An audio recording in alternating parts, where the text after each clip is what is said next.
It has been a wet winter, and Randy Price has the data to support that claim.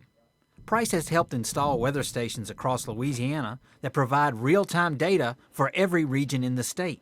Some of the basic weather that we currently list is the wind speed, temperature, relative humidity, soil temp, and the rainfall.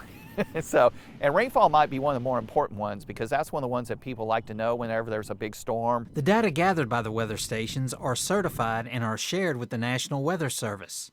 This data is certified good enough that a lot of lawyers and things will use this, and like in drift cases, to find out what the wind really was or the temperature and things like that. The installation process was the completion of the first of 3 phases. The next stage was also recently completed.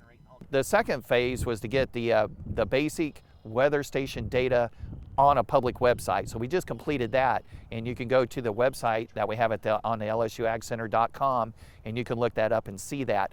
The stations are also collecting data that is important to farmers, such as soil temperatures and hours below freezing, which many sugarcane farmers are interested in.